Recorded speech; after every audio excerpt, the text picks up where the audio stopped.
amma namni sammuu qabu waan kana inni bara akka uummanni kun kaabineen kun uummata Oromoo kanaaf hojjechuu danda'a uummata Oromoo hin qabne gurbaa viidiyoo irra salaalee waraabee gadhiise hidhuudhaaf waraanatti ergite maalidha maa waraabdaa dhumtu nu hojii keenya hojjetannaa maaliif nu rakkista akka nu hin hojjenne maaltu si ga'e Oromoo yoo dhume jedhanii waan san soqan tunummaanuu sila Oromoodhaaf uummata kan kaabinee hattuu kan ofirraa kaasuudhaaf wanna guutuu ta'aaf ture galatooma muutii irra jirana fakkaatinaa dhageettan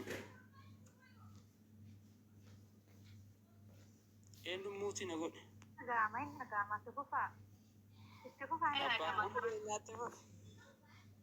okay kuniyyuu sila Oromoodhaaf kuniyyuu sila Oromoodhaaf deebii guddaadha dantaa kee namni qabu waan rakkoo sirra gahu rakkoo ilma Oromoo irra gahe nama gadi baasee Oromoon akkana ta'aa jirtu san sila sirrii gootee eessaayi hirdhinna keenyarraa kan ka'e faannoo waan akkanaa ilma Oromoo irratti hojjette ati nama gaariidha sirriidha waan dhugaa goote jedhanii sila gurbaa ofi fuudhanii kabaja kennuufii qaban maal abbaa keetii gadi baaste si maaltu si galche Oromoon haa dhumtu nu lafa keenya gurguranna kunuu silaa isiniif deebii guddaadha hin beeku jabaadha sirritti ol ijaaranii jiranii ummata maafiyaa guguddaa namichi Jarmaniin ummata addaa hin jirretu ammaaf birriin aangoo bitatee sin bulchu jira akka itti isin ofirraa kaastan rabbitu beeka yoo barbaachisaa ta'e warroota tokko tokko birrii isaanii eessatti akka galfatan maal akka godhan maal akka haasaan kana guutuu walitti qabannee nu bira jira wanni gootu filoosi godheetiin jira yoo na dhageesse filoosi tolcheetiin jira gama keessaatiin naaf ergita wanna kana obboleessa keenya kana filoo godhe dasuu maandeellaa kan jedhu kana filoo tolche namoota silaa jaali shanyi inni kute shanyi leessa kute shanyi jira moo jira shanyi jirta shanyi illee filoo godhe gurbaa sana bakka adda addaatti isaa dubbatuun harkaa filoo tolche keessaafuu gurbaa kana dasuu maandeellaa kana filoo tolche dasuu kana filoo tolche dasuu yoo na dhageesse dasuu na dhageessa koo dasuu yoo na dhageesse na nagaa abbaa kana nagaa filoo godhe filoo godhe waliin kawaadduu nama waadduu kakabuu nama waadduu hojjechaa danda'u namoota kanaa kana waliin qaqqabneeti namoonni kanaa kun miidiyaa gurguddaa akkaawuntii guddaa akka namoota kun dabala jira akka galtee nama dhibba afurii bakka akka jiru sun dabala jira akkaawuntii guddaa san guyyaa nuti waan kana barbaannu namoota kumaantama waliin qabne wantoota godhuu qabnu raggoona amma namoota akka keessanii kanaa nu barbaachisa jira keenya naamana namoota akka keessanii kana wal hordofaa fuula wal godhi silameen fuula wal godhaa namoota biraallee waliin qaqqabna akkaawuntii saniin banneeti namoota hunda waliin qabne hoggansa koomunitii adda addaa kan waliin karawnu isaanillee waan manne maal godhu qabnaa akkuma machaa jiru kana rakkoon jirtu ni jirti Oromoon sagaleen isiin dhagahamtu ni jeefamti biyyarraa ari'amti miskiinummaaf saaxilamti maal godhu qabnaa rakkoon tun eegani jirti jettan furmaanni hoo maali jennee isaanuma gaafanne isaan san booda Oromoon akka hoggansa hin qabne Oromoon gartee hoggansa walii galaa hoggansa miidiyaa irratti lafarratti uummataaf sagalee ta'u aktivistii cimaa if kannee du'aaf if saaxilee hojjetu kan qabne hundi keenya waan amanan isaanillee hoggansi koomunitii kun itti amana san booda maal godhu qabna jenneeti waliin mareennee torbaan akka irraati ni yaada dadasoo waan kana kan mareechuu eegale kunoo torbetti safti mareennee jennee kunoo safti keenya eeggannee dhufne yeroo mara safti kanumarraa dubbanna guyyaa biraa mana biraa keessa hojjennullee safti yeroo hunda sanbata xiqqaa kana kanumarraa haasofna fayyaadee hidasoo filoo godhi yoo dubbachuu barbaadde mee dubbadhu uun si haa dhageeffatu sagalee kee haasi dhagahuunillee haasi baru hayyee ulfaadha dhugaadha yeroo dheeraaf hawwaa turre ani miidiyaa kanaaf illee nama haara'aas akkaataa kanaan gadi ba'uu guddoon feene ture amma filannoo dhabne miidiyaanis ta'ee namni beekaadha nuti jennu namni nuti mataa dura ol baafannellee ta'ee akka akkaataa kanaan uummata kana mataa walitti hidhee rakkoo Oromoo hubatee dantaarraa bilisa ta'ee dantaa yeroon sanii jedhu dantaa maallaqaa qofa miti. Dantaan murnaa jira, dantaa garee jira, dantaa paartii siyaasaatu jira. Wanni nuti hooggansa akka dhabnu nu godhee dantaalee garaagaraa kanaan hidhamuudha. Oromoo waan tokko isinitti hima. Sabni biraa jaarmiyaa qaba. Amantaan jaarmiyaa isaati. Manni amantaa jaarmiyaa isaati. Bakka istiraateejiitti kalaqatu. Oromoon akkaatuma qubsuma keenyaan amantaa garaagaraa qabna. Bakka walirraa fagoo qubannee jirra. Ayidooloojii garaagaraa qabna. Kana haqa walitti himuu qabna. Kana waan beekuuf diinni akka barbaadetti nu akaa. Akka barbaadetti nu cabse. Kamtu Oromoo, kamtu maka'a, kamtu Oromoo miti waan beeknu hin qabnu. Bakka garaagaraa qubannee akka garaagaraa guddannee akka garaagaraa yaadna. Amma waggaa 8 kana waggaa 7-6 kana waaqni nama tokko nuu kaasee ture.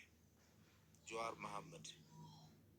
Namni kun cimina dhuunfaa isaatiin haa ka'u malee Oromoo mataa walitti hidhee, qeerroo mataa walitti hidhee, miidiyaa fayyadamee haga tokko nu oofee ture.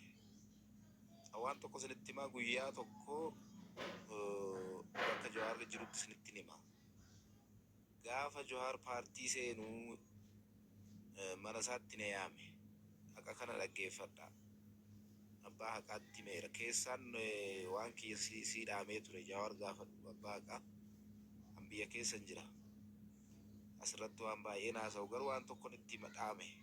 Yaa Jawaar paartii siyaasaan seeniinii jedheen.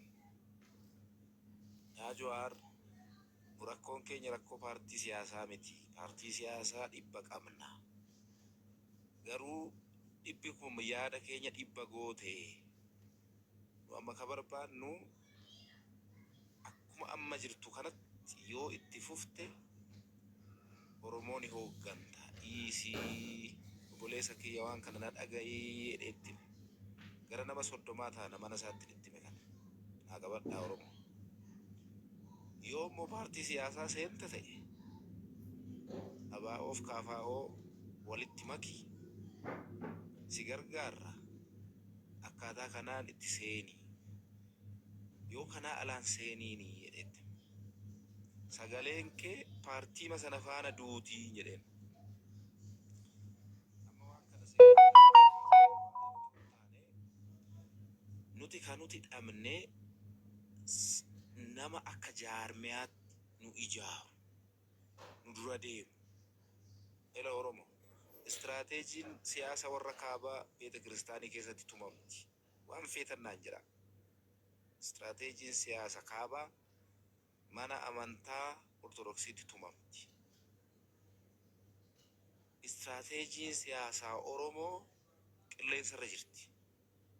Yookiin mataa nama dhuunfaa keessa jirti yookiin qilleensarra jirti yookiin hawwiin jirti. Paartileen siyaasaa jaarmiyaan hawaasaa akka ol ba'uun feetu. Qabadhaa kana. Paartiin siyaasaa ABO ta'e, KFO ta'e, PP ta'e hin feetu kana. Maaf hin feetu? Dantaa murnaatu dantaa paartii dhahama gaafa jaarmiyaan hawaasaa ol ba'u. Gaafa jaarmiyaan hawaasaa guddatu. Gaafa hawaasni humna horatu paartiin humna hin qabdu. Qabadhu kana. Yookiin akka uummanni jedhee deemti yookiin baddi. Gaafa hawaasni akka hawaasaatti ijaarama. Nu kan nu ajjeesaa jiru jaarmiyaa hawaasaa guddaa dhabu. Kan mataa walitti nu hidhu. Kan noo jechuu danda'u. Kan bayi jedhee nama hiriirsuu danda'u. Kan ka'i jedhee nama kaasuu danda'u. Jaarmiyaa dhabne. Haa qabadhaa. So waan nuti itti deemuu qabnu humna qabnu hundaan bakka jirru hundatti sagalee arganne hundaan jaarmiyaa jaarrachuu qabna. Namatti himaa kana.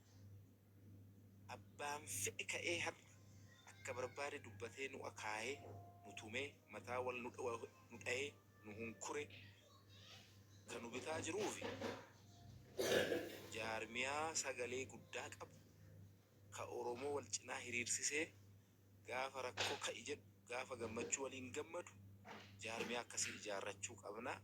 Mana argitan hundatti jaarmiyaa ijaarranna jedha. Oromoo har'a biyya keessas biyya alaas abbootii amantaa dabalatee namoonni gurguddoon jiru. Namoota nuti paartiirraa bilisa ta'an hoogganaa jennee mataa walitti isaan hiinee dirqisiisuu dandeenyu namoonni gurguddoon jiru har'a. Qabadhaa. Namoota kana ka sagalee dhabsiisee kaa'e girrisaa paartileeti. Har'a namni jabaan tokko gadi ba'ee waan Oromoof taatu gaafa dubbatu dantaa paartii hin dubbanne yoo ta'e girrisaatitti duula. Dhageeffadhu. Paartileen hundi girrisaa qabdi. Girrisaa waa hubachuu hin dandeenye, girrisaa homtuu isaan galle, waama namni tokkotti himte qofa amma paartiirraa bilisa akka ta'e humna jabaa jaarmiyaa Oromoo guddaa ijaarrachuu qabna. Latii Oromoo hundarra lakkoofne nama eerrannaa eeruu kennine ebelu bahaa nu hoogganaa jenna. Dhageeffadhaa. Machi nama amantu qabdi. Tuula nama amantu qabdi. Sikkoo mandoo nama amanu qaba. Ituumbani nama amanu qaba. Iluun nama amanu qaba. Hundi